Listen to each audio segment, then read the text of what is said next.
congregar esses peritos, vou chamar de peritos daqui para frente, porque nós estamos aqui conversando com vocês, e a maioria de vocês eu acredito que sejam peritos.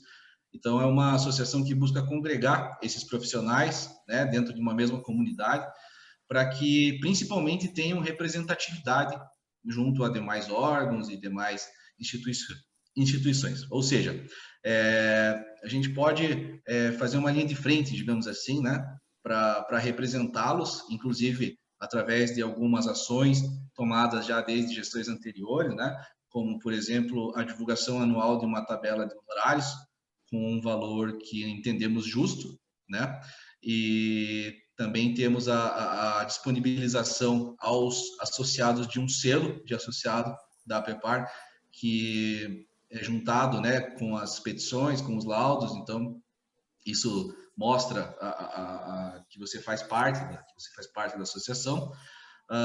São ofertados anualmente diversos cursos, né, que são voltados principalmente para a área de perícias, né?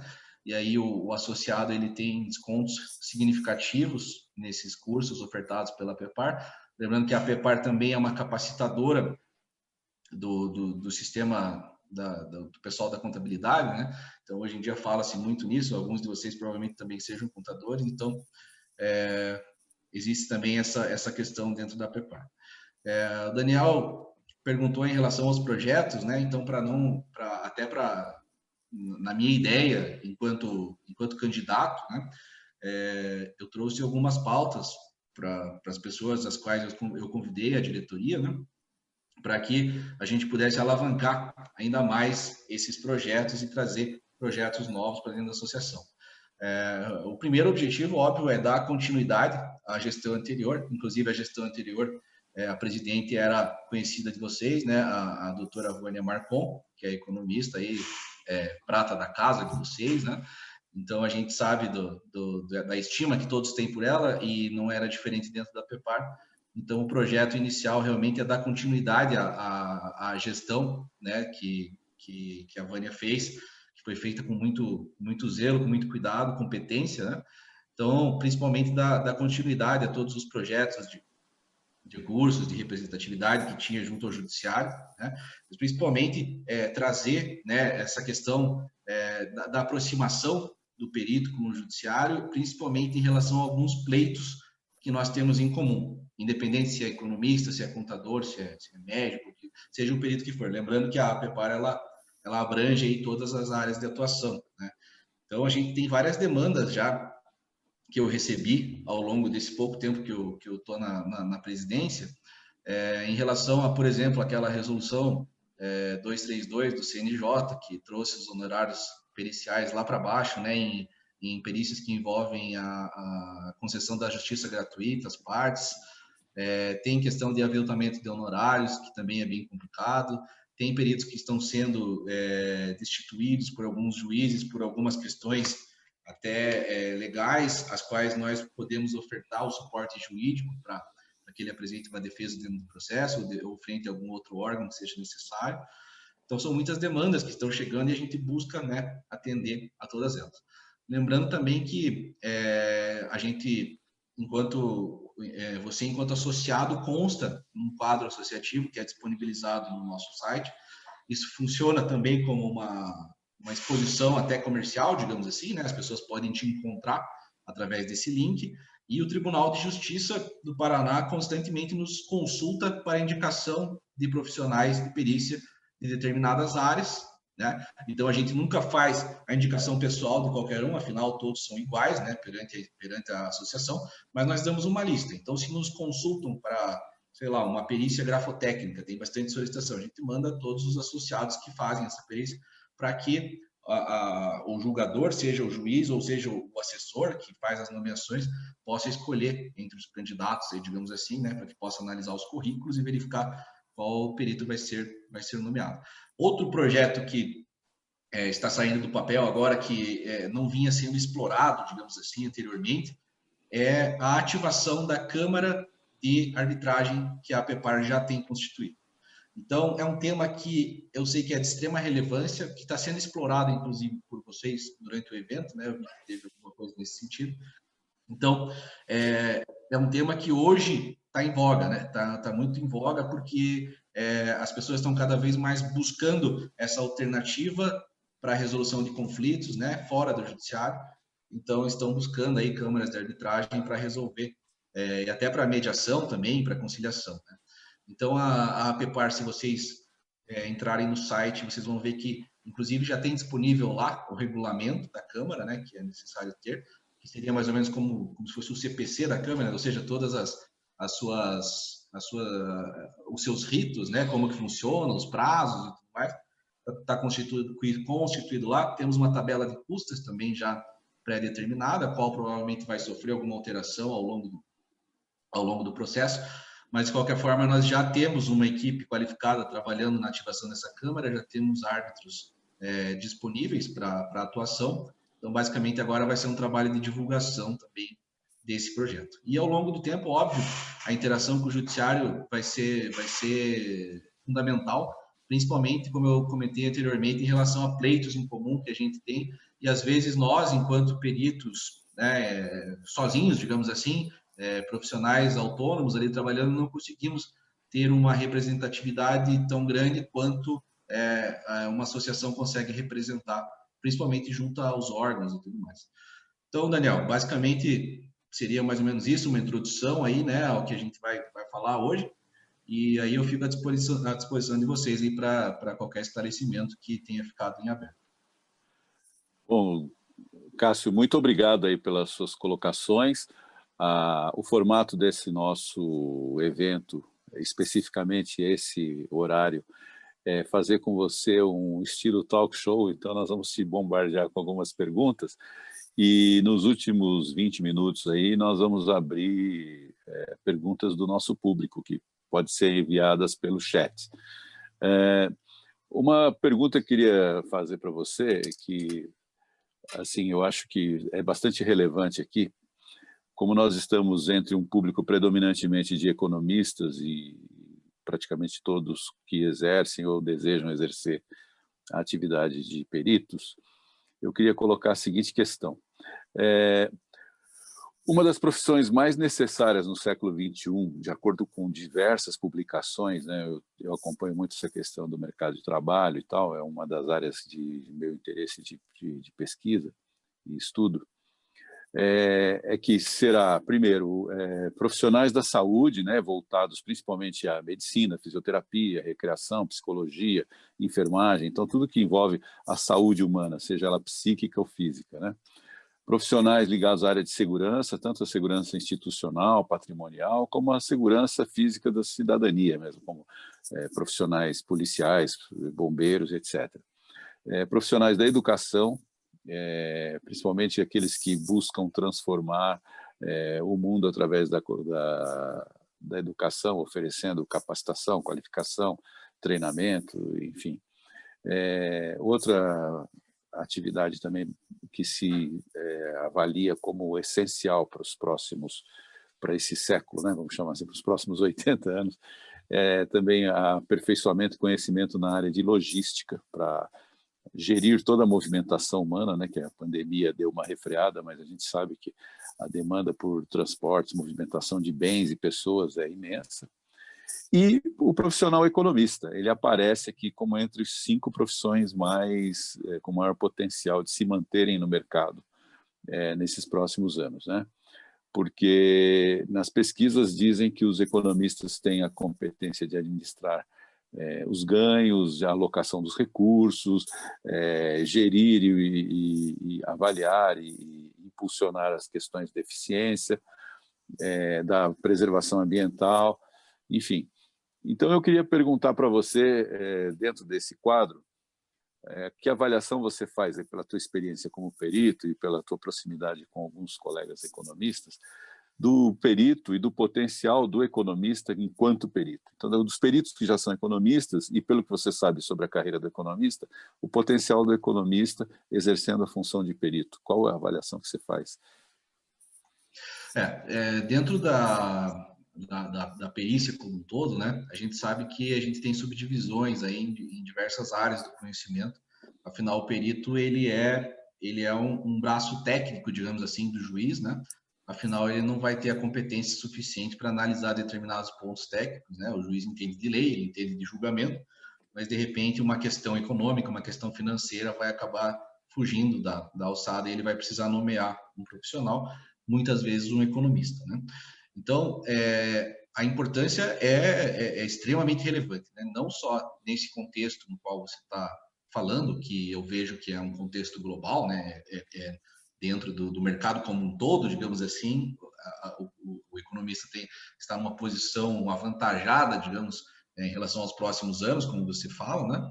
E eu não tenho nenhuma dúvida disso, afinal, as competências adquiridas pelo economista são extremamente necessárias, obviamente, sob o ponto de vista econômico, né?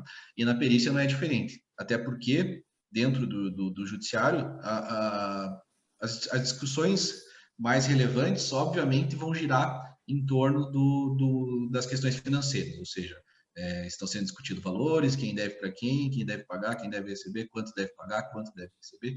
E tem determinados cenários, a maioria do pessoal trabalha com perícia que sabe, né? Cada processo traz uma história consigo, né? E cada processo precisa ser analisado sob uma ótica técnica que vai trazer os seus resultados da forma como o perito melhor analisar. E sob esse aspecto, o economista é extremamente fundamental porque consegue justamente vislumbrar essas questões que você comentou da mensuração de valores, sobre a questão de justamente gerir essas questões financeiras, as questões dos cenários econômicos e tudo mais, e pode justamente fazer uma análise até pretérita do que aconteceu, para que possa efetivamente fazer as suas análises, elaborar o seu laudo de acordo com a sua capacidade e assim contribuindo, né, de uma forma muito relevante com as demandas, ou seja, vai trazer todo o seu conhecimento técnico ali para dentro do processo e vai conseguir, digamos, emprestar esse conhecimento para resolver todas as questões, para formar provas, para liquidar questões de direito dentro do processo que são extremamente necessárias e relevantes aí para o bom desenvolvimento para a resolução das demandas, né? E para cumprir justamente a sua função aí enquanto peritos dentro do mercado de trabalho. Muito bem. Tiago, você gostaria de colocar uma pergunta, Tiago? Gostaria sim. Vamos lá, vamos bombardear o Cássio. O Cássio comentou no início ali da questão dos honorários, né? Da tabela lá do CNJ e tal, que desagradou muita gente. Gostaria que você comentasse sobre isso, mas uma outra coisa é em relação aos honorários da assistência judiciária gratuita. Muita gente pergunta para a gente como é que a gente faz, né? Eu não tive grandes problemas com esses honorários da gratuita, mas tive algumas situações que eu fiz, e nunca recebi, acabei também nunca correndo atrás, né? Até porque não era um volume tão grande assim, mas tem algumas coisas lá que estão paradas, né? Algumas coisas antigas. Qual que é o posicionamento hoje? Tem alguma solução aí? Tem muita gente que pergunta isso realmente, né? Quem atua muito na civil acaba pegando muito, né? Essas perícias aí. Eu atuo na civil também, mas eu peguei, assim, sei lá, uns 10 casos de gratuita até hoje, então não me incomoda tanto, né? Mas tem gente que pega muito, né? Pega, às vezes, 10 no mês, então acaba sendo um problema. Como que é aí o seu posicionamento, a PEPAR? Tem alguma novidade em relação a isso? Né? O que a gente pode fazer? Thiago, excelente pergunta, né? E eu acho que você, até onde eu tenho conhecimento, você atua bastante na trabalhista, né? E na trabalhista acho que a gente pode equiparar as massas falidas, por exemplo, né? Que você acaba fazendo lá o cálculo e vai ter um recebimento em tese posterior. Sobre a tabela do CNJ, na primeira reunião aqui da nova diretoria eu já trouxe essa pauta para que assim, de largada, né, a APEPAR pelo menos faça uma manifestação pública repudiando os valores que estão ali constando, né, porque realmente os valores não conseguem cobrir nenhuma hora técnica do que a tabela da APEPAR, por exemplo, prevê para a realização das perícias, né. Então a gente tem, salvo engano ali, o valor máximo de R$300, alguma coisa assim, por perícia, isso englobando diversos contratos, vamos supor, no bancário, né, diversos contratos bancários que estão sendo analisados, você vai receber o valor de R$300. Isso é uma situação muito complicada eu acho assim que não remunera, não consegue remunerar praticamente nada do que você teve de custo, principalmente de tempo, para realizar essa perícia. Então, acho que todos nós estamos sofrendo com essa questão. E aí eu vou fazer um ponto adicional. Tem muitos advogados usando a tabela para impugnar as nossas petições de honorários, usando essa tabela como se ela valesse para tudo e não só para os honorários de justiça gratuita, o que é bem complicado, né? Então, se pegar e, de repente, um juiz desatento, alguma coisa assim, às vezes acaba dando razão para o advogado, quando, na verdade, a gente precisa ser muito enfático nas nossas defesas de honorários ao dizer que essa tabela, quando ser aplicável, vai ser aos casos em que o vencedor da ação é beneficiário da justiça gratuita, né? O perdedor da ação, desculpa, foi beneficiário da justiça gratuita. Então, é uma situação que está bem complicada, mas a primeira ação que a gente pretende tomar é justamente uma manifestação pública através de um ofício, né, da Prepar, que vai ser disponibilizado, inclusive, à sociedade como um todo, e dar a maior publicidade possível em âmbito nacional, né? Inclusive, a gente tem contato aí com outras associações de peritos de outros estados que também têm esse pleito em comum. Então, o que a gente pretende fazer é dar a maior publicidade desse descontentamento, digamos assim, da classe perante a divulgação dessa tabela pelo CNJ. Tá? Em relação aos honorários da justiça gratuita, é uma excelente pergunta, até porque a maioria dos peritos que eu converso, pelo menos da civil, nunca receberam um honorário da justiça gratuita. E aí a gente precisa ir um pouco mais a fundo na questão. Quando a gente analisa as contas públicas do Estado, até porque o TJ Paraná, em tese, que teria que fazer esse pagamento, a gente vê que existe a rubrica lançada para cobrir esse fundo da justiça gratuita, digamos assim. Só que essa rubrica ela nunca recebe os valores que deveriam ser destinados a ela, ou seja, o ente público ele acaba direcionando esses recursos para outras contas e não para essa, né? Então acaba que esse fundo sempre fica desprovido e não vai conseguir realmente pagar ninguém, porque não há recursos públicos suficientes para fazer esse pagamento. Então, também trouxe esse assunto na primeira reunião aqui, nossa, para que a gente possa elaborar também, da mesma forma, o procedimento vai ser o mesmo, até porque precisamos seguir esse caminho, né? Elaborar um ofício ao TJ Paraná para verificar qual que é a possibilidade, quais são os impedimentos e quais seriam as saídas para que a gente pudesse levar recursos a esse fundo, né? Então, a gente sabe que tem uma questão política envolvida aí também, não é só uma questão técnica, digamos assim, tem uma questão política envolvida, afinal, é o governante que vai acabar tendo que um ministro, alguma coisa assim, vai ter que acabar direcionando essa verba para lá, para que aí a gente possa começar efetivamente a receber. Mas eu não tenho notícia, por exemplo, eu tenho notícia do Tribunal de Justiça de São Paulo, que tem um fundo grande, né? E parte do fundo Rejus, salvo engano, vai para esse fundo para pagar as perícias de justiça gratuita. A nossa Justiça Federal aqui, a gente sabe que paga também, né? Tem uma limitação, tem um teto, né? Que pode ser extrapolado lá até 5 vezes, tem uma regra, mas efetivamente ela tem recursos para fazer esse pagamento. A maior queixa e a maior dificuldade que a gente vê, e eu vejo, afinal, eu atuo praticamente 100% no TJ Paraná, é justamente o recebimento desses honorários provenientes de casos que envolvem a justiça gratuita, né? Então, na maioria, tem muitas vezes que, por exemplo, em contratos de banco, em processos que envolvem banco, né, o banco acaba perdendo e aí ele acaba fazendo esse pagamento ao final. Mas lembrando que o perito sempre tem que ficar de olho, né, até o final do processo, porque muitas vezes chega no final do processo, ninguém do cartório vai lembrar que você atuou lá 2 anos atrás e vai te ligar, olha, você tem que requerer aqui a liberação dos seus honorários. Isso acaba não acontecendo, então cabe ao perito ficar ligado aí, né, nessa questão e acompanhar os processos até o final para, em determinado momento, requerer. O que acontece também, só para finalizar, que algumas varas já nos instruíram, eles emitem uma certidão de que realmente eu tenho determinado valor a receber e eles emitem um RPV daquele valor, vai acabar se tornando algum tipo de precatório que você vai receber em algum momento posterior que eu, sinceramente, nunca vi ninguém receber. Então, é uma situação bem complicada, mas a gente tem a intenção, sim, de novamente, né, manifestar o descontentamento da classe em relação a isso. Eu nunca vi nenhuma manifestação nesse sentido.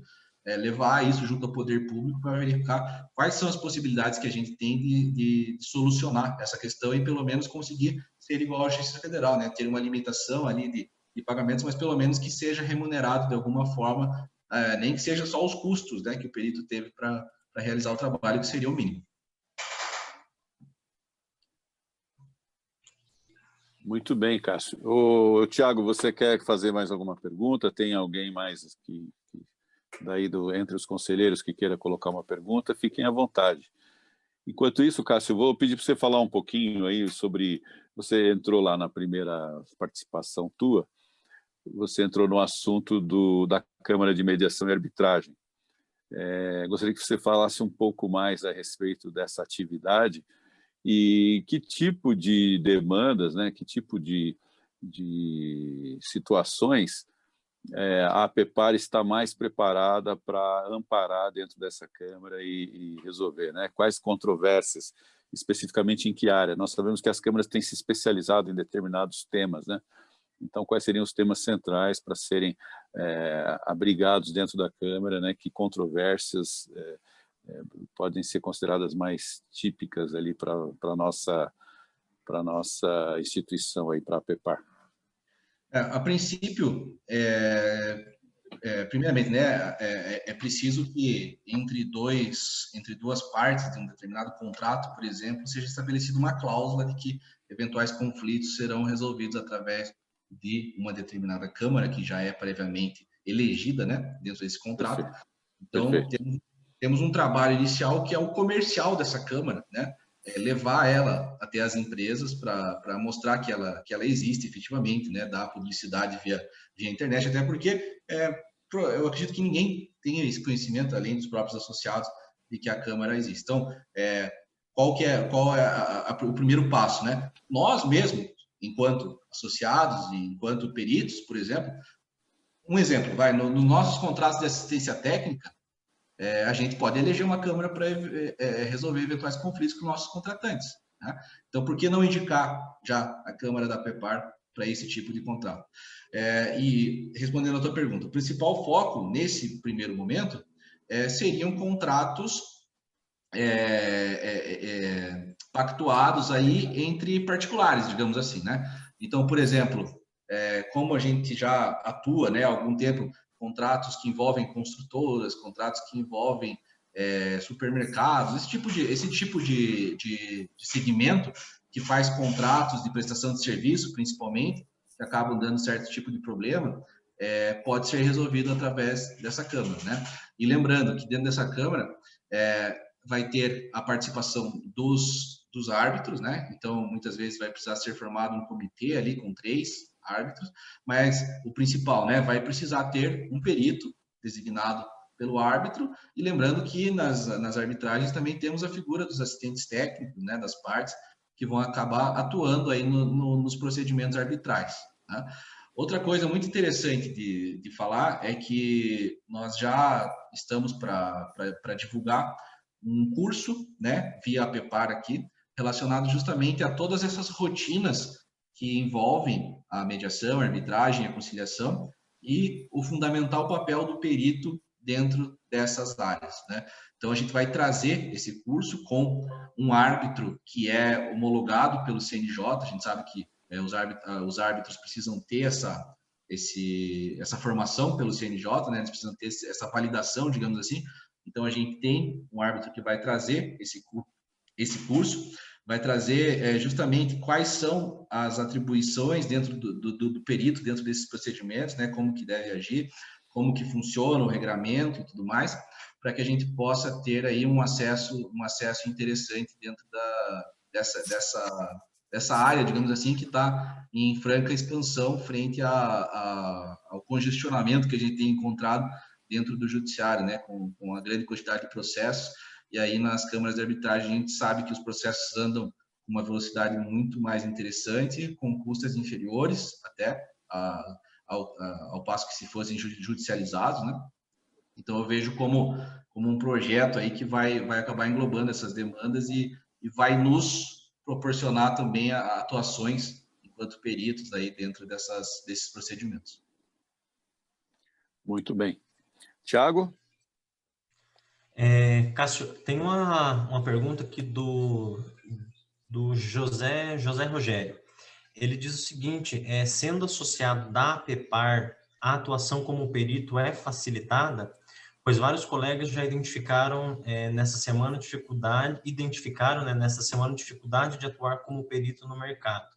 Aí ele pergunta ali, complementando a pergunta dele, né, quais são os documentos solicitados para se associar à APEPAR. Então, né, ele fala dessa dificuldade de entrar no mercado e ele pergunta se ser associado ao APEPAR, isso pode ser amenizado ou não, e daí já pergunta ali dos documentos também para se associar. Certo. Enquanto você perguntava, eu digitei ali o endereço da APEPAR na internet, né? apepar.org.br. No canto superior direito tem um botão chamado Associe-se. Né? Então lá você vai ter um formulário que vai precisar ser preenchido e já logo abaixo tem a lista de documentos, os quais, sinceramente, não lembro de cabeça aqui, mas são os documentos pessoais, um comprovante que você já tenha atuado, seja como perito ou assistente técnico, o seu diploma de graduação, né, que vai te dar aptidão a atuar como perito em juízo. Enfim, são documentos básicos, assim, só meramente para que a gente comprove a sua atuação e a sua formação, até para podermos divulgar isso dentro do site. Sobre essa questão do mercado de trabalho, é uma discussão que vem, né? Ela nunca morre, né? Ela sempre está presente, principalmente entre aqueles que estão iniciando na área. Como a gente sabe, o perito do juiz, ele é um cargo de confiança, né? Então, o juiz vai nomear uma pessoa da sua confiança para atuar dentro da demanda e as partes vão contratar também, conforme a sua confiança, de forma particular, os assistentes técnicos. Chamar de facilitação, eu acho que é uma palavra forte, né? Mas o que eu posso dizer em relação à PEPAR? A gente tem uma vitrine através do site, como eu comentei, que seria essa lista de associados nossos, que estão ali disponíveis para consulta de advogados, de juízes, dos assessores das varas cíveis de trabalho, ou seja qual for, né? Além disso, né, quando chega um ofício dos tribunais solicitando a indicação, né, lembre-se que daí o seu nome vai estar também dentro daquela lista para figurar, né, dentro daquela escolha que vai ser feita. Outra coisa importante de salientar nessa pergunta, até que em termos de complementação, né, os tribunais criaram cadastros, né? Até por força aí do novo CPC, temos o CPTEC lá na Justiça do Trabalho, temos o CAJU na Cível, temos um cadastro próprio da Justiça Federal, dentro do EPROC, né? Então, assim, são vários cadastros nos quais a gente sempre orienta os associados, né, principalmente os mais novos, a que procurem esses endereços, eles estão disponíveis na internet, né? E façam seu cadastro, juntem seus documentos.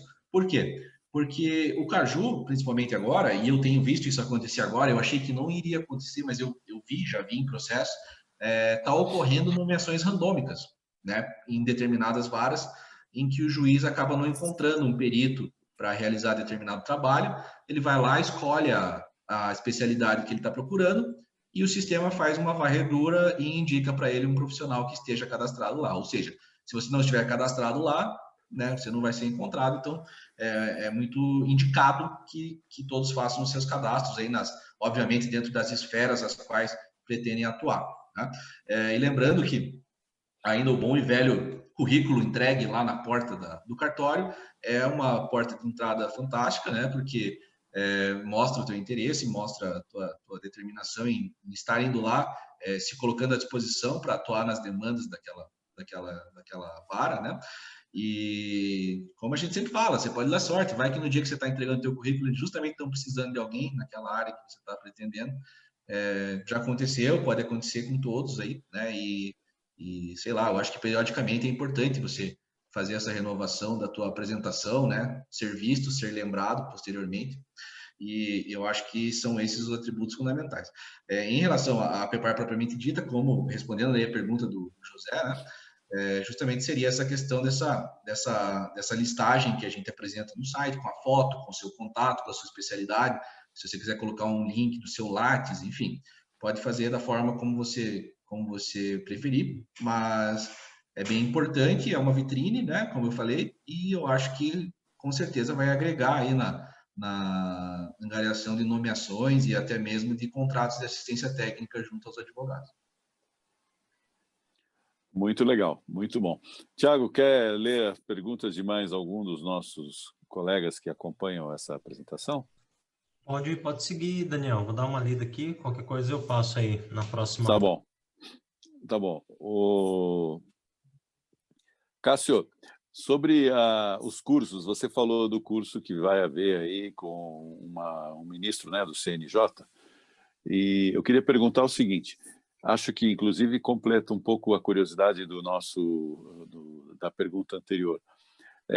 Quando alguém é associado, evidentemente vai ter algum benefício em relação a preço dos cursos ou nas condições de pagamento. Você pode dar uma ideia, por exemplo, de um curso, qual seria o valor para o público convencional e qual seria o desconto para um associado da APEPAR? Pelo menos percentualmente, se não entrar no valor monetário específico. Uhum. Em geral, o desconto vai variar aí de 40% a 50% em relação ao preço cheio de profissionais de fora, né? Então, você vai ter aí praticamente uma meia entrada, digamos assim, nos cursos. Você vai ter, como eu falei, entre 40% a 50%, dependendo do curso, dependendo da duração, dependendo da lógica, né? Hoje nós estamos num período atípico, né? Não temos hoje cursos presenciais ainda liberados. Então, isso mudou um pouco as perspectivas e nós estamos analisando até como nos adaptar melhor a isso, né? Mas eu já te digo de antemão que os descontos vão variar entre 40% a 50% entre um associado e um não associado nesses cursos. Aproveitando, né, já gostaria de deixar até em termos de propaganda mesmo, né, que já temos aí diversos cursos programados, mas que ainda não podem ser divulgados porque estão pendentes de aprovação lá na pontuação do CNPC. Mas são cursos da área previdenciária, ou seja, de perícia previdenciária, perícia trabalhista, né? Temos também da perícia bancária, temos esse da mediação e arbitragem, temos gestão de projetos relacionados à perícia, que eu sei que você fez aí uma excelente palestra aí antes de ontem, né? Ou ontem, não me lembro quando foi, mas eu sei que você falou a respeito do tema e a gente vai ter esse curso na nossa grade também. Então, temos vários cursos em diversas áreas do conhecimento, os quais os economistas também estão aptos a fazer dentro do judiciário, né? Então, a gente só está aguardando aí a liberação para poder divulgar para vocês e ofertar justamente esses descontos que são bem importantes e você consegue ter um bom ganho financeiro aí enquanto associado. E eu suponho, né, eu não faço parte do comitê que elabora os preços dos cursos, mas eu suponho que a anuidade, que o sujeito que se torna associado, o investimento que ele faz na anuidade, ele dilui rapidamente ao participar de 2, 3 cursos ao longo do ano, né, ou de alguma atividade, como um encontro, enfim, algum evento que a gente possa promover dentro da APEPAR. Isso já, quer dizer, o custo da anuidade ele acaba ficando zero só com os benefícios diretos que ele pode obter, né? Além daquelas vantagens que você comentou, né, de estar exposto, de estar com o seu nome listado, etc. Não é isso? Certamente. Com certeza, de 2 a 3 cursos que você fizer, você já paga o valor da sua unidade, né? A gente pretende trazer no ano que vem, no mínimo, um curso por mês, né, voltado aí à classe, né? Então, é um projeto até ambicioso, digamos, em relação ao que a gente tem hoje, mas eu sei que vai dar certo. E outra surpresa que a gente pretende trazer para o próximo ano também é um clube de benefícios para os associados da PEPAR, e aí vai ser uma gama muito grande, né? Porque aí vai relacionar academia, lojas de varejo padrão, enfim, hotel, diversos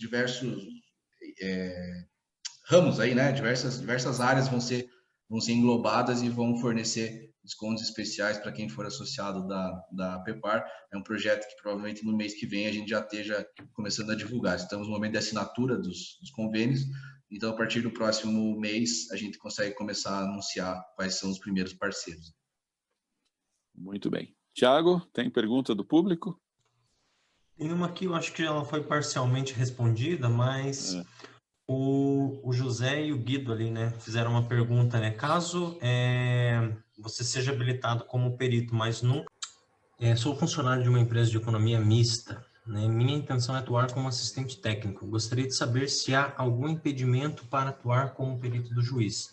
No CPC não encontrei essa proibição. Então, respondendo ali o Dione, né? O que acontece, Dione? Não necessariamente o seu ambiente profissional, digamos assim, a sua profissão, né, o seu trabalho te caracteriza como impedido ou suspeito para atuar de uma maneira geral, né, assim.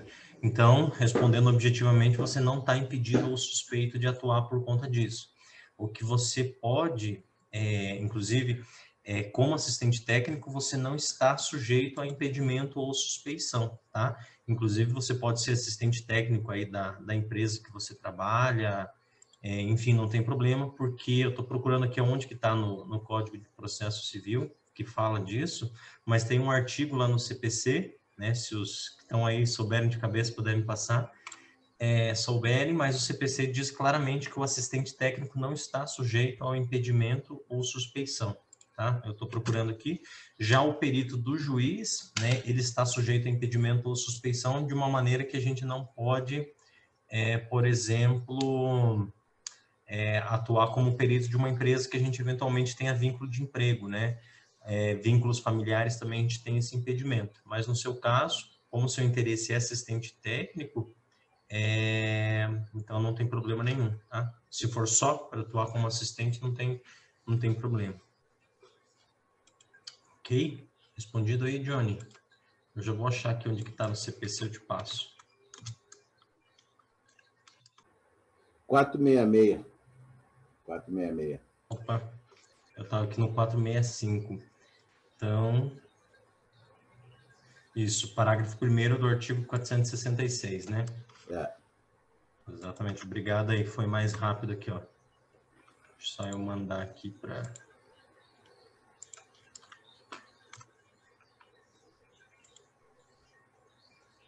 Acho que foi para todos, né?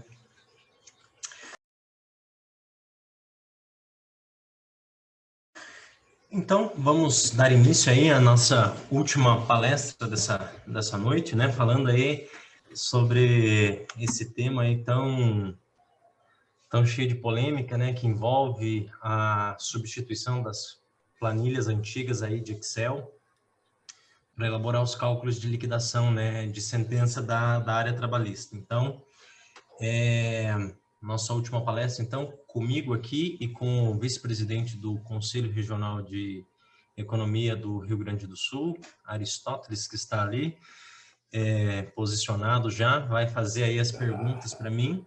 Então, nós vamos encerrar essa noite aí falando do PJ Calc, né, as implicações dele, a questão da obrigatoriedade. A gente já comentou alguma coisa na terça-feira, né, com a palestra do Antônio Umbelino e do... Esqueci o nome do outro rapaz que estava junto, César Gonçalves. A gente falou brevemente aí sobre essa questão. Então, vou começar aí dando boa noite a todos, aqueles que estão chegando agora, e passar a palavra aí para o Aristóteles. Se o Carlos Magno quiser comentar alguma coisa, também sinta-se à vontade aí. Não? Deixamos para depois, então. Então, essa é a última palestra. Eu creio que 1 hora vai ser suficiente aí, até porque a gente já falou um pouco sobre isso na terça-feira, então, para nós não sermos enfadonhos e repetitivos, vamos ser o mais objetivo possível. Então, Aristóteles, fique à vontade aí para começar. Se quiser, por favor, se apresentar também, né? Boa noite. Fique à vontade. Boa noite. Eu sou economista perito, já há bastante tempo, né? Sou formado em 1976, ou seja, no século passado, tá? E a gente acompanhou todo esse desenvolvimento do economista como perito. E essa ligação com o Paraná sempre foi muito forte em termos de troca de conhecimento, tá? Com essa ligação, fizemos o primeiro, segundo e terceiro encontro de economistas da região sul, e que agregou muito conhecimento para todos nós. Tanto que eu conheci o Tiago quando era estagiário, aqui faz tempo. É uma luta que se tem, né? E eu coloco o PJ Calc, que é a seguinte pergunta, Tiago. É uma mudança, né, de apresentação. o conhecimento continua o mesmo, mas essa mudança gerou uma série de desconforto em termos de trabalho, tá? E muitas pessoas começaram a fazer o PJ Calc e começou a ter erros até grosseiros, porque questão de parâmetros, né, de entendimento do sistema. Até pouco tempo, eu trabalho mais como assistente, eu não queria nem ver o PJ Calc. Eu disse, para que eu vou estar me preocupando? Mas começou a acontecer uma série de processos que começou a vir o cálculo através do novo sistema. Aí comecei a pensar assim, como analisar esse cálculo que está sendo apresentado para a minha parte, no qual eu sou assistente. E aí comecei a verificar o sistema. Primeiro, achei que o sistema não teria, não teria uma confiabilidade técnica que nos trouxesse um futuro. E hoje nós estamos já no 2.6, né? Que é uma nova versão. E eu te pergunto o seguinte, Thiago, tu que trabalha como perito e que faz, que eu sei que tu faz a maioria dos teus cálculos, ou todos esses cálculos em PJ Cálculo. Essa é uma oportunidade para o economista perito ou é um fator restritivo à sua atuação? Olha só que pergunta desafiadora, Aristóteles. Então, eu vou contar como foi para mim, né? Minha história aí na área trabalhista, porque eu fiquei vários anos atuando com minhas planilhas no Excel, né? E eu demorei, vamos dizer assim, muito tempo para construir as planilhas, né, da melhor maneira possível. E quando elas estavam bem redondinhas, né, que facilitavam a minha vida, o meu trabalho, que estava tudo mais ágil, né, porque com o tempo a gente desenvolve planilhas que nos auxiliam, né, que facilitam ali, né, a automatização do trabalho. Aí logo que eu consegui, né, montar várias planilhas para horas extras, adicional, noturno, insalubridade, periculosidade, né, e por aí vai, veio essa surpresa do PJ Calc. E inicialmente foi muito negativo para mim, eu vi assim, não vi com bons olhos, e eu tentei muito tempo fazer cálculos, fiquei alguns meses, na verdade, tentando fazer e não conseguia chegar assim em resultados, até conseguia chegar, mas era muito trabalhoso, né? Até cálculos simples ali, por exemplo, calcular umas verbas rescisórias, que é muito simples, com o PJ Calc era muito trabalhoso, né? Demorava muito tempo, enfim, era inviável. Até que surgiu uma oportunidade do TRT e ele ofertou um curso para os peritos, né? Nós somos convocados a fazer o curso. Eu creio que isso foi em 2016 ou 2017, se eu não me engano.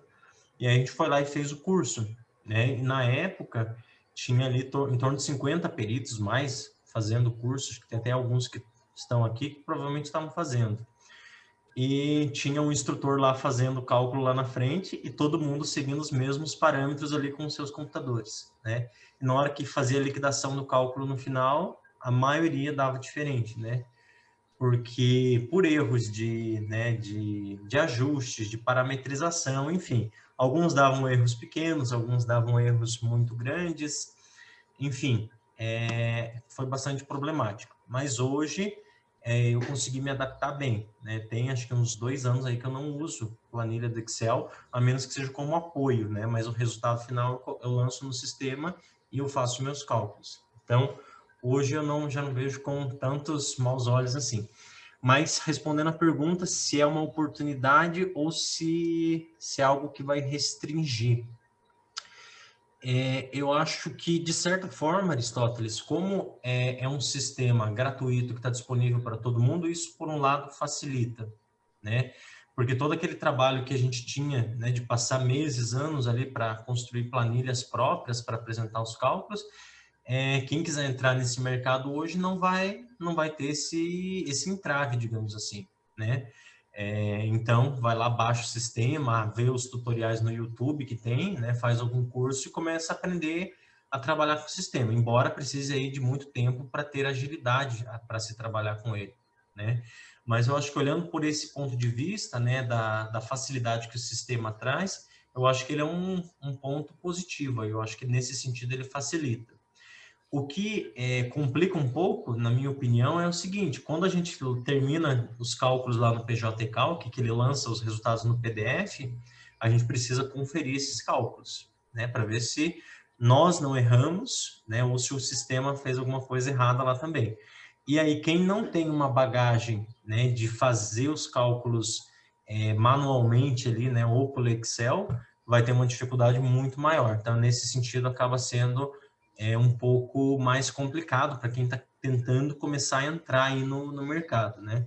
Quando eu faço cursos aí para pessoal que está aprendendo ainda, eu faço as duas coisas simultaneamente, né? Eu apresento cálculo no Excel para eles, explico a lógica ali da matemática, e aí, na sequência, a gente refaz pelo PJ Calc para entender a matemática da coisa, né? Porque o sistema ele não vai mostrando a evolução dos cálculos como o Excel faz, né? Então, isso é um complicador, principalmente para quem já é antigo aí na área de cálculo trabalhista.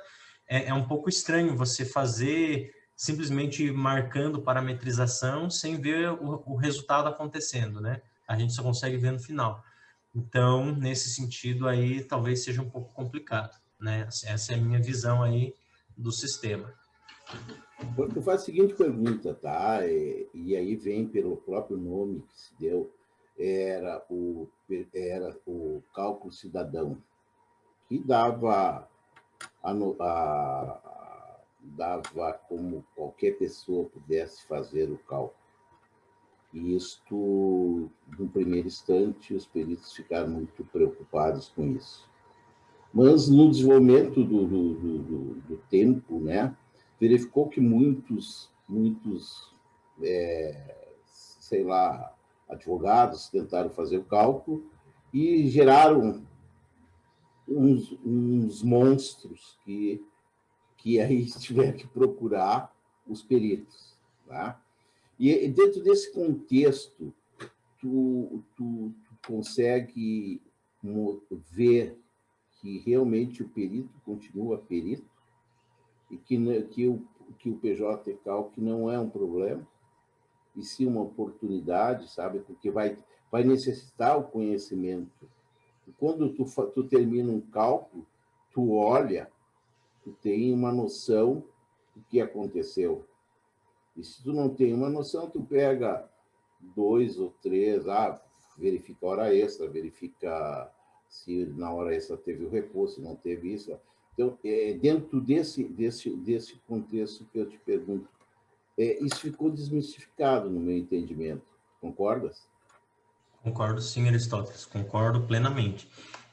Quando a gente se reuniu no tribunal aqui do Paraná para fazer o curso do PJ Calc, que o tribunal estava ofertando, isso foi muito discutido, né?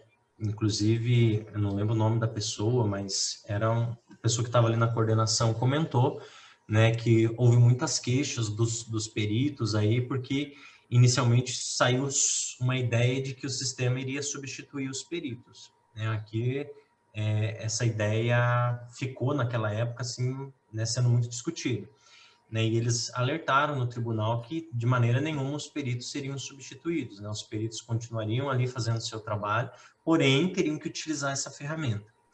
Aí, em relação a outras pessoas começar a atuar aí com o sistema, né? Dentre eles, especialmente os advogados, eu já vi muita gente tentar utilizar, muita gente que não é especialista na área, tentar usar o sistema e realmente obter resultados totalmente equivocados, esdrúxulos, por conta de parametrização errada, e enfim, teve muita gente que tentou e desistiu, porque realmente, quem não tem um domínio na matemática do cálculo trabalhista e na própria legislação, que eu vejo como a parte mais desafiadora dos cálculos, né, a gente interpretar a legislação, as súmulas, as orientações jurisprudenciais, que é o trabalho do perito, digamos assim, né, de entender o reflexo da legislação na parte matemática do cálculo, a gente vê que a figura do perito ele permanece exatamente a mesma aí antes e depois do PJ Calc, né? Eu acho que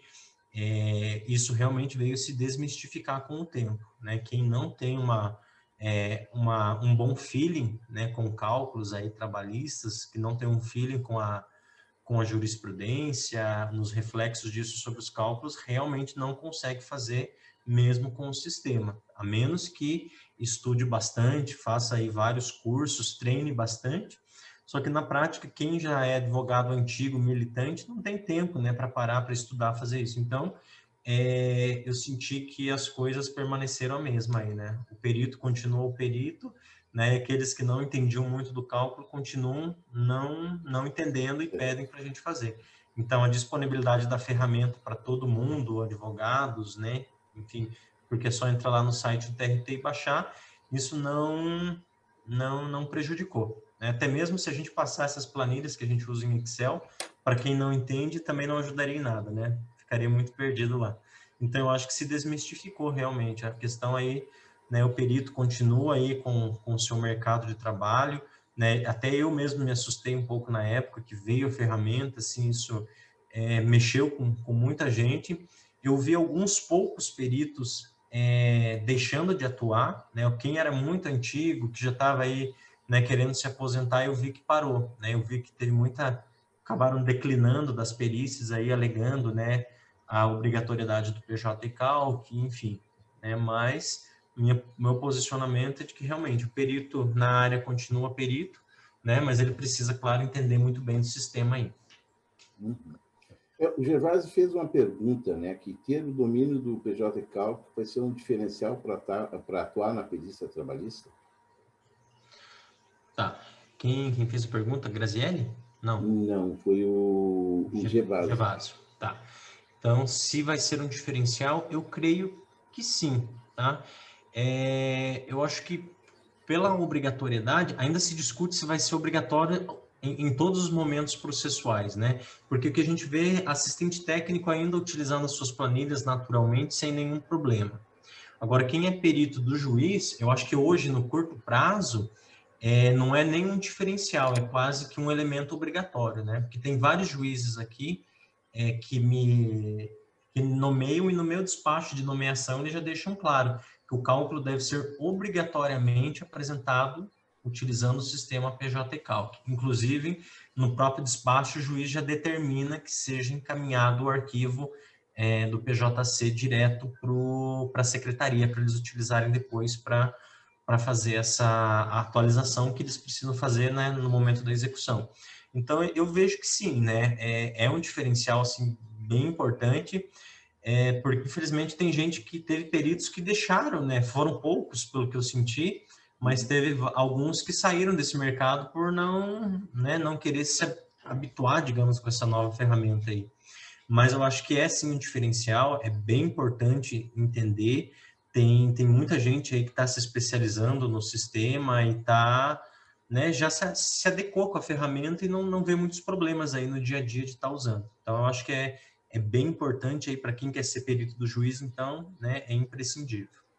A Graciela faz a mesma pergunta, mas ela coloca, né, que realmente eu acredito, que a legislação é super importante tu estar atento à legislação, porque é um diferencial na hora de fazer o cálculo, né? Na hora de fazer os parâmetros, ele vai ter que obedecer o que foi definido em sentença com a legislação atual, tá? Não, então, eu acredito que isso é um diferencial. E Sim, tem sentido essa questão de atualização de legislação, de incidência, não incidência, de reflexo, não reflexo, na hora de fazer os parâmetros? Com certeza. Acho que quem perguntou é a Graziele, que é economista também aqui, né? Eu acho que é uma que é super fera também no sistema, eu acompanho ela nas redes sociais, eu acho que é ela sim. Mas, realmente, a questão do diferencial em relação a entender e interpretar a legislação e o impacto sobre a matemática do cálculo, e hoje sobre o sistema, é realmente o diferencial, né? Eu acho que sempre foi, né? Mesmo quando a gente não utilizava o sistema, porque às vezes, né, a decisão ela vem tão cheia de diretrizes legais, jurisprudência, súmulas, que mesmo sabendo trabalhar com o Excel ou com o próprio sistema, se você não consegue perceber o reflexo disso na hora da parametrização, né, de ver o que é reflexo, sobre o que incide os reflexos, sobre o que não incide, né, eu acho que esse é o grande diferencial, sim, né? Além de a gente entender bem como que o sistema procede, né, entender, interpretar a legislação ali é primordial. Eu acho que é bem importante, sim, e é um grande diferencial. Quem tem essa habilidade um pouco maior, né, de interpretar a legislação aí na área trabalhista,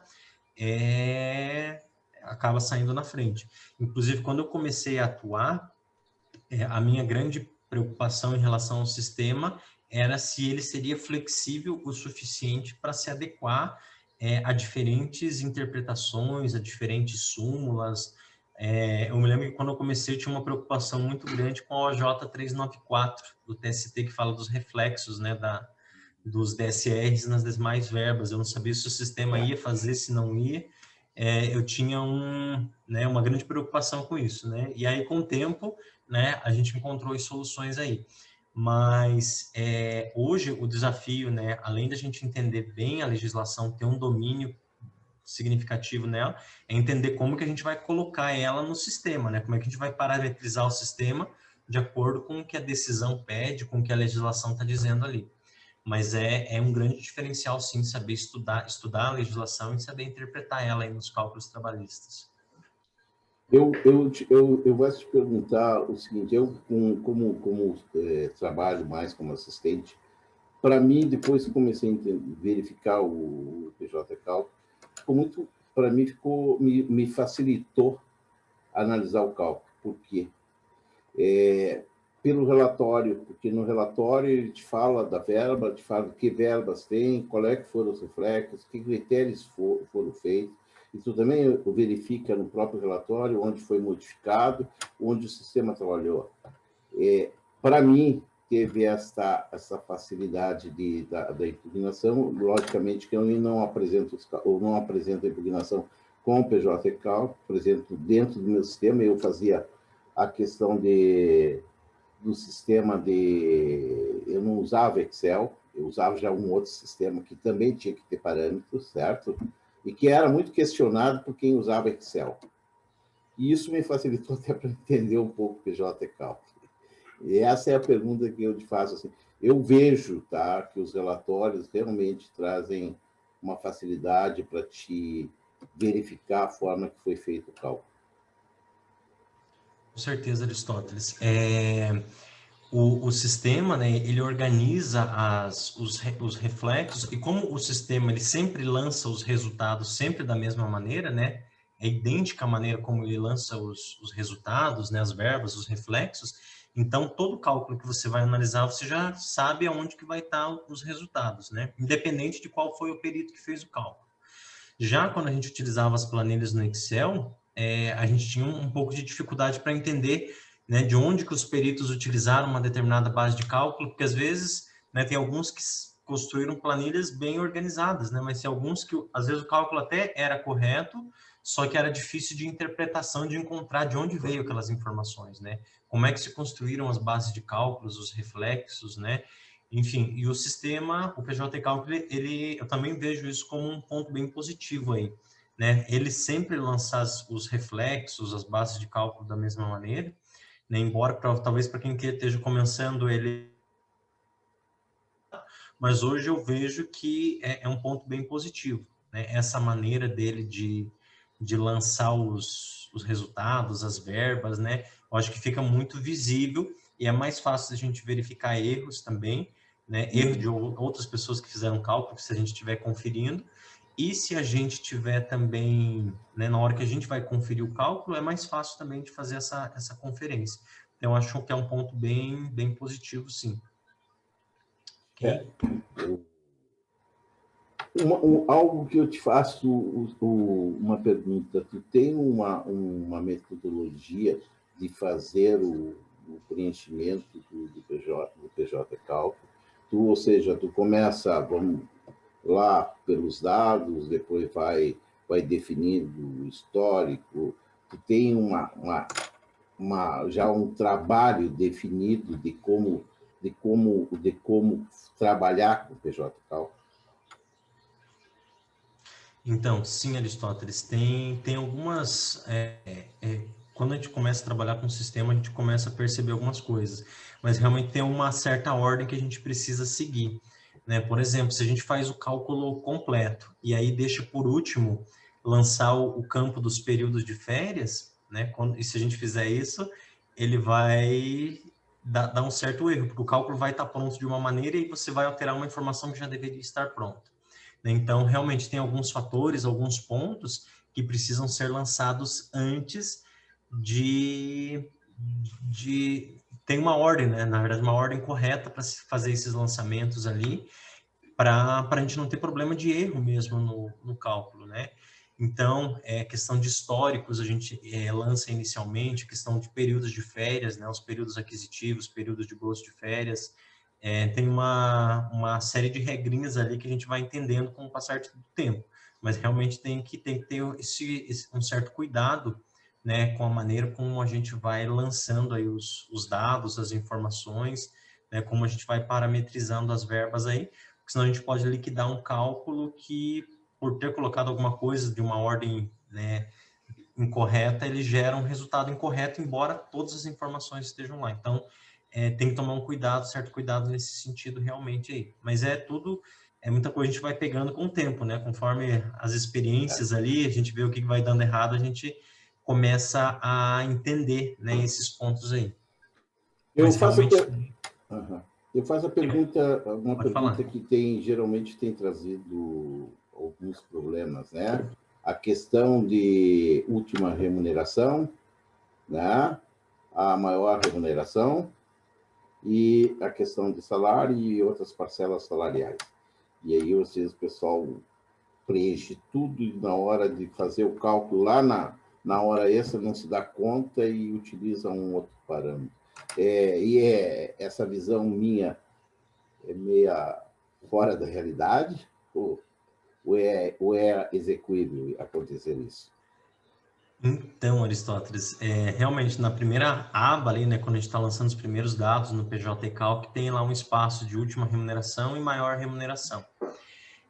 Depende muito do caso, eu às vezes uso, às vezes eu não uso, porque realmente depende de como a gente vai parametrizar o cálculo, né, dos períodos de cálculo. Eu tomo bastante cuidado com essas duas informações aí, até pelo nome delas, né? E uma coisa que eu não entendi por que o PJ Calc faz, quando a gente insere a última remuneração, ele repete ela para todo o período período do contrato, como incidência de INSS. É uma coisa assim que não tem muita utilidade, né? Né? É estranho, não tem utilidade. Eu nunca preencho praticamente ali, a menos que seja um contrato de trabalho muito pequeno, né, e que o salário foi sempre o mesmo ali, daí de repente eu uso para outra coisa. Mas eu não costumo utilizar o campo da maior remuneração lá.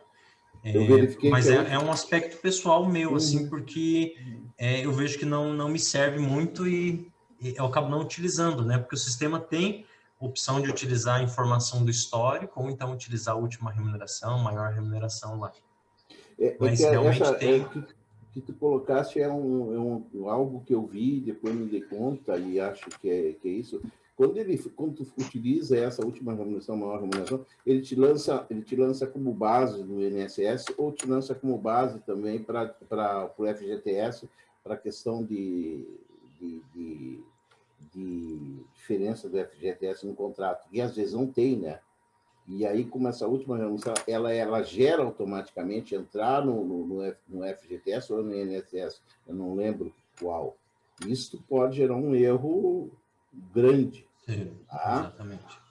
E esse é um problema que eu sabe, eu já fiz vários cursos, analisei várias coisas. Como eu trabalho como assistente, eu acabei ficando sempre com o meu programa e com uma coisa errada. E aí eu até falo para todo mundo, quem fez o curso, tente fazer no PJ Calc, vai dar erro, mas pelo menos vai começar a ter um diferencial competitivo naquela vara. Pelo menos aqui no Rio Grande do Sul, que se sabe que temos dificuldades ainda de utilização numa forma bem mais intensa, tá? A gente verificou o seguinte, que quando começou a utilizar o PJ Cálculo, ele também começou a ser nomeado, colegas meus me informaram, colegas economistas colocaram essa mudança de comportamento. Não sei se, eu te pergunto, no Paraná já está pacificado todo mundo, o que não apresenta em PJ Cálculo é o que traz, o que está fora da média. Não sei se eu entendi, Aristóteles, essa pergunta, a questão do se o sistema ele se pacificou, o uso dele. É isso. Não se diga, ele hoje, no Rio Grande do Sul ainda falta uma série de peritos utilizar, tá? Começar a trabalhar realmente com o sistema. Não que eles não tenham feito o curso, mas vai deixando, porque era para julho, não, agora vai para janeiro, não, eu não acredito que janeiro vai ter, sabe? E começa a sempre fazer eu espero, quando chegar eu faço. E o que eu estou colocando é o seguinte, que muita gente começou a assumir, olha, o PJ Cálculo existe, eu vou fazer. E aí começou a ter uma visão da vara diferente ao trabalho dele. Começou a ter outras nomeações, começou a ter mais um vínculo maior com a vara e gerou um acréscimo de nomeação. Entendi. Eu te pergunto, no Paraná hoje, a grande maioria utiliza o PJ Cálculo, entregando o trabalho, ou ainda existe esses problemas ainda de muita gente não trabalhando ainda com o PJ Cálculo? Então, eu vejo assim, que a grande maioria de quem trabalha direto para o juiz já se adaptou à ferramenta, e eu tenho visto muito cálculo de assistente técnico também já elaborado pelo próprio sistema. Tem sido cada vez mais comum ver isso. Aí, em relação a esse diferencial, se o cara que está trabalhando com PJ Cálculo, ele é mais preferido, tem uma vara aqui, Aristóteles, que eu atuo, em que o juiz pede obrigatoriamente para fazer pelo PJ Cálculo. Eu sinto que nessa vara eu comecei a receber muito mais processos por eu fazer no sistema, mas eu não sei se por conta do próprio sistema, enfim, porque eu vi muitos peritos declinando da perícia por não utilizar o sistema. E aí o juiz me nomeava como substituto lá. Então, eu acho que assim, já se disseminou aqui, já está bem consolidado. Se a Graziela puder colocar aí um joinha para dizer, mas acho que você concorda comigo, né? Eu acho que a gente já está bem à frente aqui. Tem muita gente usando mesmo, os peritos, de maneira geral, já estão bem adiantados. Assim, hoje a gente já não vê mais falar de, como há 2 anos atrás tinha, de gente preocupada que, eu não sei usar o sistema, vou sair fora, enfim.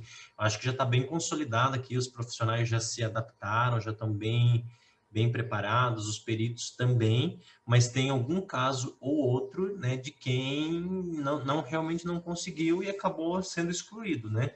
Mas ainda não como não é obrigatório, né, para todos os juízes, não é todos os juízes que estão pedindo que seja obrigatoriamente apresentado pelo PJ Cálculo, ainda tem alguns que estão, né, apresentando os cálculos no Excel, mas eu acho que isso vai estar caindo cada vez mais em desuso, né, porque eu até vi que a Graziele comentou ali, depois que a gente pega o jeito mesmo no sistema, acaba ficando um pouco mais rápido para nós, né, enfim, então eu vejo que, por exemplo, aqui no Paraná, não sei como é que está nos outros lugares aí, mas em janeiro vai ser obrigatório, só que já é a 3ª ou 4ª vez aí que eles estão prorrogando esse prazo, né? Porque quando eu fiz o curso, há vários anos atrás, já era para ser obrigatório e até hoje ainda não se implantou, né? A OAB acabou interferindo, enfim, teve muita discussão, né? Mas agora, eu acho que a partir de janeiro vai ser realmente obrigatório. Mas realmente, quem se adaptou aí nesse mercado do PJ Cálculo,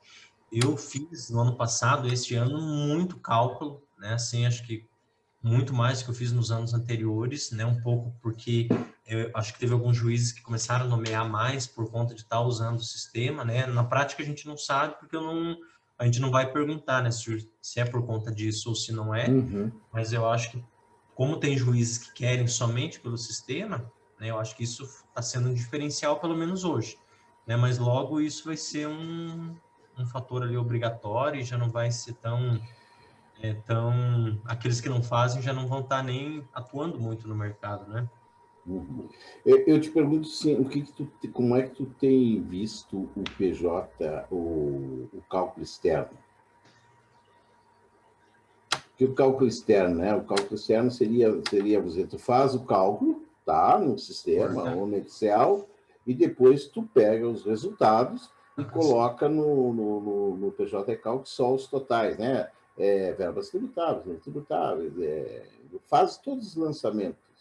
Isso tem sido muito utilizado aí em Paraná. Eu tenho visto com certa frequência, assim, principalmente cálculo de assistente técnico, né, e até perito mesmo tem utilizado isso, faz os cálculos normalmente, né, nas planilhas tradicionais do Excel, mas aí faz só inserem esses valores totais, né, os total bruto, verbas tributáveis, né, mas o cálculo, a memória de cálculo, deixa no Excel e passa só esse arquivo lá para juntar no processo. Então, a gente tem visto, sim, mas eu acho que não é o ideal, né? Eu acho que o interesse do sistema não é só utilizar isso, né? Eu acho que é usar todo ele ali com memória de cálculo e tudo pelo sistema, mas a gente tem visto, sim, tem até bastante comum ver esse tipo de coisa aqui.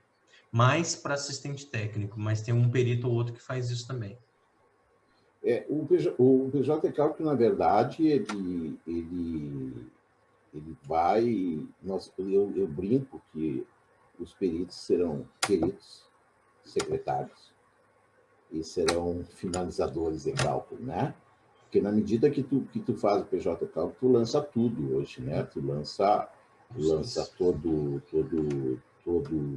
lança custas, lança todo o processo em si. E manda um arquivo, né? Não manda só um PDF. Esse arquivo é trabalhado lá na vara, ou seja, nós fizemos esse trabalho. E dentro desse contexto, eu te pergunto, por isso, economicamente, é mais viável utilizar o PJ Cálculo do que aumentar a estrutura do judiciário. Com certeza, eu acho que até um dos objetivos do PJ Calc é justamente essa facilidade, né? Porque como a gente faz o cálculo, ele fica às vezes meses parado, esse arquivo PJC, ele facilita muito para a vara no momento da execução, né? Porque aí o processo para fazer a atualização do cálculo, para entrar na execução ali, ele se torna muito mais rápido, né? Então, isso traz uma agilidade imensa, isso sem falar que, né, no próprio sistema ele já calcula, né, as custas, a gente consegue incluir outros honorários, né, às vezes honorários de peritos que fizeram perícia de insalubridade, perito médico, perito engenheiro, enfim. Então, a gente consegue incluir praticamente tudo lá, né? Então, isso traz uma agilidade muito grande para a vara aí, e em termos de economia de tempo e até de recursos, né? Então, o pessoal às vezes me pedia antigamente, quando a gente não encaminhava direto o arquivo PJC, a extensão PJC, eles mandavam um e-mail, eu respondia rapidinho, já estava a conta de atualização lá para eles juntada no processo. Então, para eles, isso dá uma agilidade muito maior, porque eles não precisam ficar lançando valores nem nada, né? Porque o arquivo ele já engloba tudo isso dali, né? A extensão do PJC, quando lá na secretaria da vara eles abrem e fazem a atualização, né, já sai tudo pronto para eles. Então, é excelente para eles. Tem nem o que falar. Bom, eu vou te fazer uma pergunta aqui agora de assistente técnico. Tá? Seguinte, o assistente técnico, vamos dizer, apresenta um cálculo, tá? O cálculo se torna é colocado o cálculo como correto, seja do assistente. E aí eu te pergunto, ele só vai mandar o PDF ou será que ele vai ter que mandar também o arquivo? Boa pergunta, Aristóteles. Aqui, o que a gente vê, o que eu vejo, né, enquanto perito, eles estão solicitando, sim, os arquivos PJC. Só que aqui no Paraná é muito mais comum o juiz pedir para o perito fazer os cálculos, né? Tem algumas outras regiões, alguns estados que quem faz os cálculos ou é a própria setor de cálculos, né? Tem alguns estados do Nordeste que funciona assim, e tem alguns estados que é mais as partes que apresentam, né? Eu não sei, isso eu não tenho essa resposta aí pronta, né? Se alguém que atua aí como assistente em outros estados souber, ou aqui no Paraná mesmo, mas enquanto perito a gente precisa passar para eles, né? Esse arquivo. Como assistente técnico, aí eu já não tenho essa certeza aí de como que vai funcionar para eles. Porque eu, como assistente técnico, a maioria que tem feito é só o PDF, né? Faz o cálculo no PJ Cálculo, mas ele fica, se mantém somente no PDF, sem mandar nenhum arquivo, nada. E realmente eu acredito que vai ficar um arquivo só, eu não sei como é que vai ser determinado esse arquivo, né? Eu acredito que seja do perito, e sim com as mudanças que serão definidas dentro da barra, não sei dizer que procedimento vai acontecer. Porque se tiver vários arquivos, vai ser uma loucura. Sim. Hoje, todo mundo reclamava do PJ Cal, que aqui tem uma pergunta, tá? Eu acho que é Jorge, tá? Que pergunta sobre o sistema, se o sistema é confiável, tá? Ou se ainda temos algum detalhamento de imperfeição. Então, o sistema, ele tem algumas, como é que a gente pode falar? Alguns pontos que são discutíveis, né, em sede de impugnação. Inclusive, tem alguns assistentes técnicos que fazem a impugnação do cálculo ter sido feito no sistema, alegando que o sistema ainda tem algumas limitações, né? Esses dias eu recebi uma assim, o juiz descartou de cara, disse que a parte apontou que o sistema é falho, mas não apontou quais seriam essas falhas.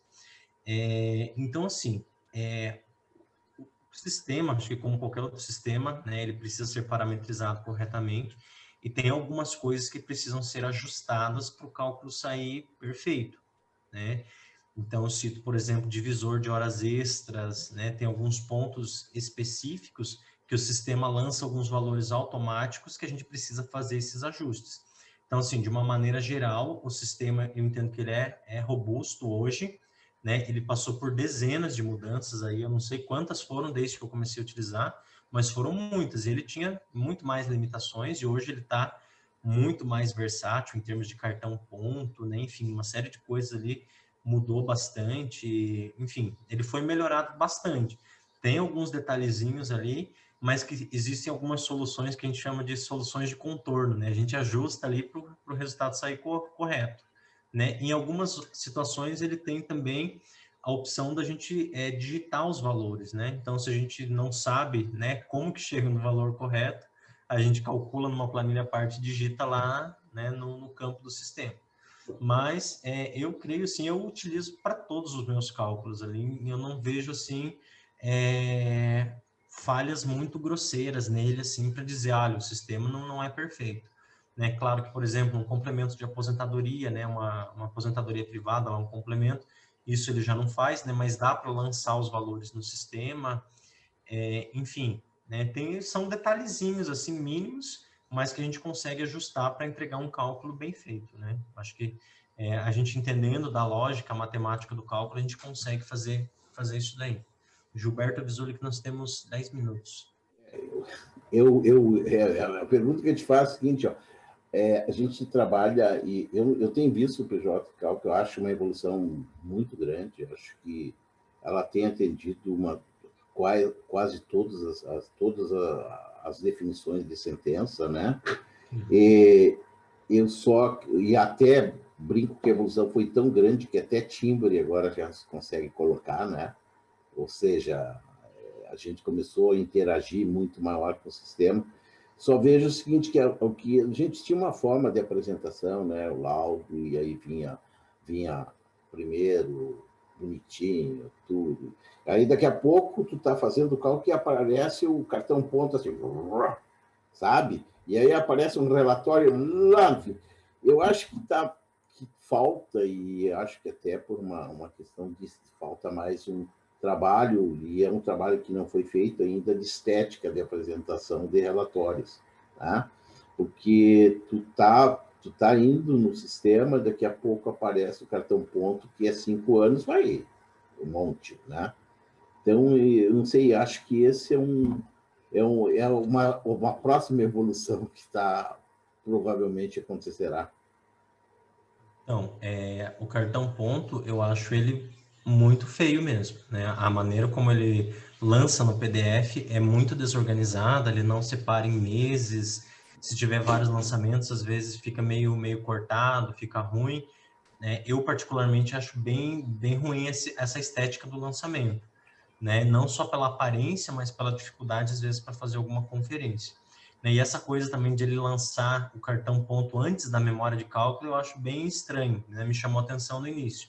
Hoje, o que eu faço, né, o sistema só o cartão ponto, né, e os cálculos sem cartão ponto. Então, eu imprimo os cálculos, principalmente quando é cartão ponto de 5 anos, aí eu imprimo um arquivo em PDF só com o cartão ponto, com a memória de cálculo do cartão ponto, e outro só com a memória de cálculo, com as planilhas do cálculo efetivamente, para ficar mais bonito e mais organizado, né? Esteticamente, ali o cálculo, eu tenho utilizado isso daí, né? Essa possibilidade, né, para tentar deixar mais organizado mesmo, né? Mas eu acho que é uma falha mesmo do sistema. Uma falha não, né? Mas é uma coisa que ainda não foi, não teve interesse em alterar, e eu acho que também não é tão difícil de fazer, mas enfim, acho que a maior preocupação agora é com as parametrizações, né, as coisas mais relacionadas ao cálculo propriamente dito. Bom, eu vou fazer a última pergunta, então, e é uma pergunta que eu vou colocar a nível de Paraná, Rio Grande do Sul, região sul. É possível a gente fazer um curso avançado, né, de PJ e cálculo, curso avançado, que eu te digo assim, com tranquilidade, se discutir os parâmetros, olha isso, olha aquilo, vamos fazer aqui, vamos fazer ali, não, sabe? Mas fazer o pessoal entender esse sistema de uma forma muito mais amiga, porque o pessoal fica meio rápido, meio fora, porque é 5 horas e curso avançado 5 horas. Eu não consigo acreditar que vá se conseguir isso da forma que o sistema trabalha, que é com um detalhamento muito grande para que se tenha um cálculo bem definido da sentença. Então, é possível sim fazer, Aristóteles, mas depende muito um pouco do que a gente está trabalhando, né? Se a pessoa já tem uma certa bagagem, um conhecimento tanto da legislação quanto da matemática do cálculo, a gente consegue fazer um curso avançado. Eu dei um curso agora uns 2 meses atrás, online, do PJ Calc. O pessoal teve muita dificuldade na hora de fazer alguns cálculos um pouco mais demorados, um pouco mais complexos. E era um curso com uma carga horária de, acho que 12 horas, se eu não me engano. Então, foi, assim, bem pesado para eles, né? Mas é possível fazer, sim. Né? O que eu acho que complica, dificulta um pouco para nós, é porque a gente precisa ensinar a matemática, né? Se a pessoa não sabe nada, digamos assim, a matemática da coisa, ensinar parte da legislação e mais como que a gente opera com o sistema, né? Então, é muita coisa, assim, para a gente fazer um curso muito rápido, não consegue. Né? Agora, um curso básico também dá noção para a pessoa entrar no sistema e começar a fazer alguns lançamentos, tentar se arriscar, né? Agora, para preparar mesmo, tem que ser algo um pouco mais com uma carga horária mais pesada aí para ensinar. Porque eu acho hoje o sistema fácil de trabalhar, mas quando a gente está no início, que a gente vê dezenas de opções, de parâmetros ali, ele assusta um pouco, né? Depois que a gente pega o jeito, né, ele facilita muito. Inclusive, eu vi várias pessoas aqui comentando, teve o Edenilson, que disse que é perito, ele disse que hoje o sistema facilitou muito, né? E eu concordo com ele, acho que a Graziele também, que trabalha bastante com o sistema, concorda também, né? Eu acho que ele facilitou realmente. Mas respondendo a pergunta, é possível sim a gente fazer um curso um pouco mais avançado, só que tem que ter uma carga horária um pouquinho mais pesada, né? E para preparar, tem que ser um curso assim. Eu acho que seria possível fazer um curso de uma carga horária de 30 horas, tá? E ter alguns requisitos básicos. Eu acho que o pessoal que tem atuado como perito durante 2 anos na área trabalhista, alguma coisa que já nivele a turma para que a gente trabalhe, na verdade, no PJ Calc, na definição mesmo da sua utilização, sabe? Não precisa ser uma semana, pode ser uma semana, falha na outra semana, e indo aos poucos, solidificando esse conhecimento. O que eu vejo assim, ó, se a gente solidificar esse conhecimento para os economistas peritos, nós vamos ter um diferencial muito, muito, muito grande no desenvolvimento do trabalho, sabe? Nos próximos anos. Independe, essa é a minha visão de trabalhista. Primeiro, porque o trabalhista diminuiu, né, as suas reclamatórias, né? Ele se sofisticou, ele realmente vai requerer profissionais muito, muito, muito adequados e com grande conhecimento do ferramental que está sendo utilizado. E eu te proponho fazer esse curso de 30 horas, até que a gente pudesse ser feito para o Corecon Paraná, Corecon Rio Grande do Sul, eu divulgaria aqui, então a gente poderia ter um ganho maior sobre conhecimento. Com certeza, podemos sim, só nós conversarmos aí, ajustarmos alguma coisa nesse sentido, mas o pessoal que está à disposição, tem outros profissionais também que estão atuando, que tem didática para esses cursos aí, né? Até às vezes a gente conseguir mesclar, colocar uns 2 ou 3 ali, né, para ajudar, eu acho que ajuda bastante ali. Então, vai ter os mentores, a mentoria, né? Na verdade, é o seguinte, eu acho que o teu conhecimento, vamos dizer assim, tu me colocasse assim, ó, que tu já tem, sei lá, não sei quantos cálculos que tu já fizeste. Então, assim, ó, não é algo que fora da normalidade, sabe? Tu está falando de algo que é o teu dia a dia. E eu acho assim, ó, que precisa mais conhecimento para nós, sabe? Eu acho que não é tu saber ir numa reta, tu tem que saber fazer as curvas, tu tem que aumentar a velocidade. Eu acho que esse é o instrumental que eu vejo que nós temos que utilizar. E eu proponho a gente fazer esse curso, sei lá, se tu quiseres, fazendo Rio Grande do Sul, Paraná, e se Santa Catarina quiser também, né? E eu acho que isso seria para mim, seria de fundamentação, seria o fundamento desse trabalho. Ok, vamos amadurecer a ideia aí, na sequência a gente toca esse projeto aí, Aristóteles. A Graziele ali já se dispôs a fazer, entendeu? Então, acho assim, acho que tem coisa para a gente fazer por aí. Com certeza. Se a Graziele não for ainda do núcleo, mas acho que ela já dá para a gente amadurecer alguma ideia, porque o pessoal tem cobrado bastante, tá? Mas vamos encerrar aqui, o Gilberto já está cobrando aqui umas 2 vezes. E agradecer então, Aristóteles, sua presença aí, convite de última hora, né? Para aceitar e participar dessa conversa aí, mas acho que ajudou bastante, né? Porque pelo formato aqui online, um pouco mais curto, não conseguiria ensinar muita coisa sobre o sistema, né? Da prática, do cálculo mesmo. Então, mais para esclarecer, né? O pessoal que não conhece, aqueles que têm dúvidas, né? Eu vi que tinha alguns advogados acompanhando aqui também. Então, eu acho que, né? O objetivo era realmente esse, né? Explanar sobre o PJ Calc, falar das vantagens e desvantagens, né? O rumo que ele está tomando aí, acho que foi bem interessante a sua participação. Agradeço muito aí, foi muito valorosa aí a sua presença aí.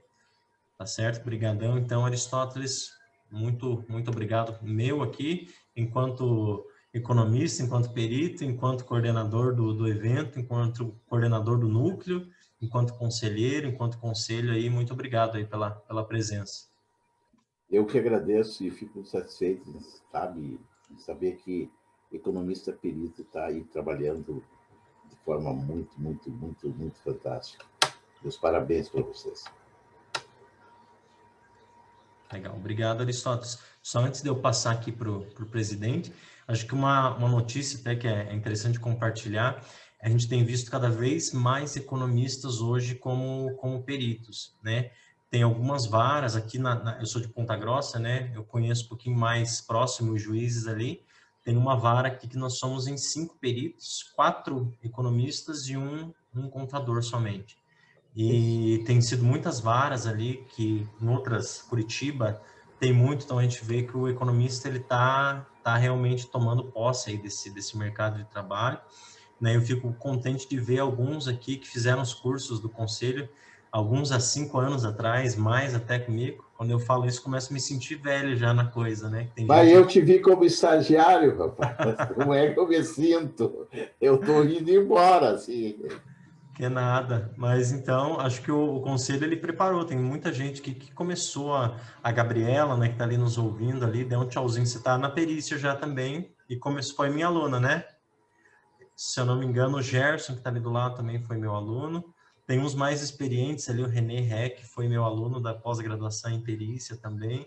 Então tem muita gente que fez o curso, né, expandiu, né, gostou, teve um pouco de dificuldade no começo, mas entrou aí nesse mercado. Então, acho que eu fico bem contente aí quando, né, eu vejo aí, já fui, coordenei o núcleo umas 2, 3 vezes, acho que é a terceira que eu estou agora. Então, a gente vê que o economista está tomando, né, espaço desse mercado e eu fico bem, bem contente, tá? Mas obrigado de novo, Aristóteles, e agradeço de novo. E agora passo a palavra para o Magno ali, que é o nosso presidente, fazer as considerações aí finais. Muito bem, por essa última etapa, né, dessa jornada, essa longa jornada de uma semana, de 12 horas e meia com 308 inscritos, isso nos enaltece muito, né? Isso nos traz para nós economistas, para nossa categoria profissional enquanto economistas, isso nos enaltece e nos engrandece, porque nós temos pessoas gabaritadas, pessoas à altura para trazer o seu conhecimento e compartilhar esse conhecimento. Eu quero deixar os meus agradecimentos aqui para o Aristóteles, o nosso vice-presidente, nosso conselho co-irmão no Rio Grande do Sul, né? Nós temos uma simbiose muito boa nos últimos anos e nas últimas gestões aí, e eu quero agradecer aqui, em nome do Conselho Regional de Economia do Paraná, em nome dos economistas do Paraná, por essa provocação, essa participação do Aristóteles. Essa provocação foi muito legal, esse bate-papo entre vocês dois, esclarecendo, né, dirimindo as dúvidas aí em relação ao PG-Calc, não é? Quero deixar também aqui meu agradecimento por todos aqueles que passaram essa semana aqui.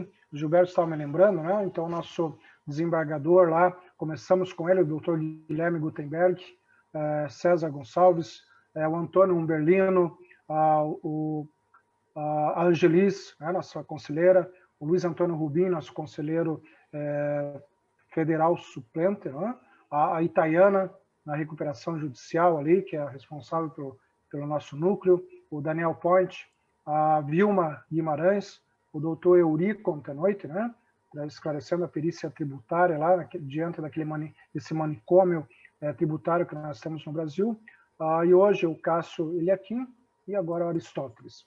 Então, eu agradeço por vocês abrilhantarem essas nossas noites, agradeço toda a iniciativa por parte do Thiago, que é o coordenador do núcleo, e muito obrigado, Thiago, de coração aí, por esse esforço e por ter reunido pessoas gabaritadas, né? Pessoas de alto coturno aí, que compartilharam, então, o seu conhecimento. Agradeço a nossa equipe, nossos colaboradores, o Gilberto, que ficou aqui na torre de comando, né, o tempo todo. Obrigado, Gilberto. Ao Marildo também, a nossa equipe da Evidência Comunicação, a Inês Dumas e a Fábio também, né? A Fabiana Lima. Então, só conseguimos isso porque tinha essa equipe nos bastidores aí e na organização. Então, agradeço aí do fundo do coração. Desejo um ótimo final de semana e acompanhe as nossas redes sociais, acompanhe os nossos eventos, a nossa programação. Nós temos trazido muitos eventos e às vezes ali nas redes sociais, né, a participação é pouca, as pessoas vêm perguntar para a gente o que está havendo, né, qual a programação, mas tem lá, além de ter no site, nós também estamos no Facebook, também no Instagram, então nos acompanhem lá que vocês vão ver toda a programação, ok? Obrigado, então. Essa semana foi rica para todos nós. Um ótimo final de semana e nos encontramos brevemente em novos eventos e também patrocinado, né, pela Itaiana, que tem um grande desafio pela frente da recuperação judicial, e também o Thiago aí, continua, viu, Thiago? Parabéns aí, olha só que legal, né? Foi formidável, foi extraordinário essa participação, ter trazido um tema tão importante, tão em voga para todos os economistas, para os nossos acadêmicos de economia e demais profissionais aí. Agradecemos também os demais profissionais, né? Por também prestigiarem o nosso Conselho Regional de Economia aqui do Paraná. A figurinha que sempre vi ali todo dia, tá firme ali, foi a Gabriela, né? Voltamos a falar a Gabriela de novo ali, a Gabriela sempre ligadinha ali, né? Muito legal, o Gerson também participando ali, firme, né? Então, obrigado aí. Thiago, passo a palavra a você.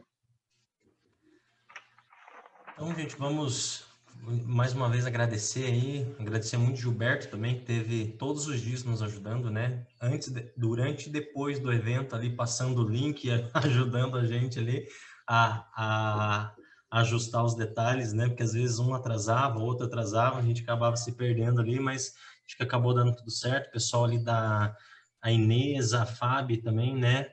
Que nos ajudaram muito com o marketing aí. Acho que vocês foram imprescindíveis também para a gente alcançar um público desse tamanho, né? E teve gente de outros estados, né, que participaram como palestrantes e como ouvintes aqui também, foi bem interessante, né? Eu acho que o tempo de divulgação foi relativamente curto, mas a gente teve um resultado bem bacana aí. Então, agradecer todo mundo de coração e eu já estou aqui pensando em nos próximos eventos aí, provavelmente, né, talvez para o próximo ano, aí, início do ano, vai ter novidades aí para agraciar vocês aí que estão participando tanto com a gente, que estão sempre aí melhorando. Então, o que mais me dá orgulho nos eventos, Carlos Magno, que a gente vê gente lá de 5 anos atrás que fizeram os cursos, né, e hoje estão aí, né, atuando bastante, já são quase referência aí na área, né, e Tayana também foi minha aluna, se eu não me engano, né, do curso de perícia, enfim, tem muita gente aí. Então é isso, só agradecer aí o Magno também por estar aí todos os dias. Só um pedido, que a gente não esqueça esse curso avançado e o Carlos consiga, a gente pode fazer essa parceria Corecon Paraná, Corecon Rio Grande do Sul, para nós fazermos esse curso avançado. Vai ser um diferencial para nós, economistas. Certeza. Obrigado, Aristóteles, por relembrar. Então, gente, vamos encerrando assim. Meu obrigado a todos aí mais uma vez.